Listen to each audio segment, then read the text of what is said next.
Magandang araw sa inyo lahat. Welcome back mga kaibigan. Panibagong araw na naman sa ating buhay.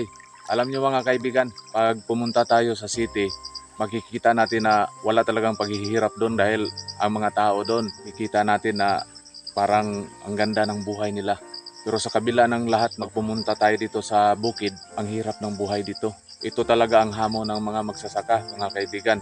Tingnan nyo, itong area na to, bago pa lang namin tong nalinisan.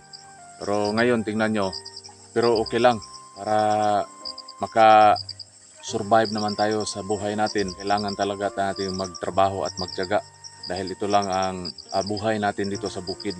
Maraming taong hindi naka-relate sa buhay natin dito, no? At napag-iwanan tayo ng panahon pag nandito tayo sa bukid kasi nakapokus lang tayo dito sa ating mga trabaho dito. Ang hindi alam ng iba na kailangan din ng pagtuunan ng pansin ng mga magsasaka. Alam nyo mga kaibigan, pag mahirap talaga tayo, kahit may tanim tayo, hindi siya gaanong magpo-produce ng magandang bunga dahil wala tayong pangbili ng pataba. Kaya hamon talaga ng isang magsasaka ang pagpalaki ng mga tanim para makapagbunga siya ng maayos. Kaya linisin natin. Kung wala tayong pambili ng pataba, yun lang ang isang sikreto. Lilinisan lang natin para kahit pa paano makapagbigay naman siya ng magandang bunga. May mga tanim tayo, no? Mga kaibigan dito sa ating bukid tulad nito. Ito po ay puno ng isang kakao, no?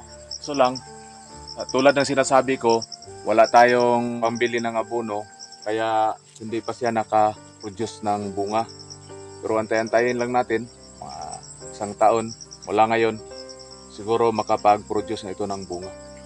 Kaya dito sa bukid mga kaibigan, ang ating pinakapuhunan talaga dito para makapag-ani naman tayo, sipag at tiyaga talaga. Tulad natin na umaasa lang tayo dito sa mga bunga ng ating mga tanim, wala tayong gaanong pera na pangtustos, no, sa paglilinis. Kaya manumano na natin tong ginagawa mga kaibigan. Kaya mga kaibigan, kung sakaling mapadaan man kayo sa bahay natin, no, sana matulungan nyo ako kahit likes man lamang, no, para kahit papano matulungan nyo tong channel ng kaibigan nyo.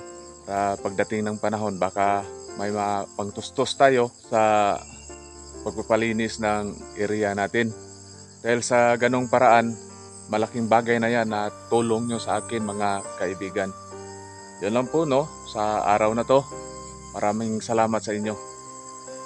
At sa muli, magandang araw sa inyong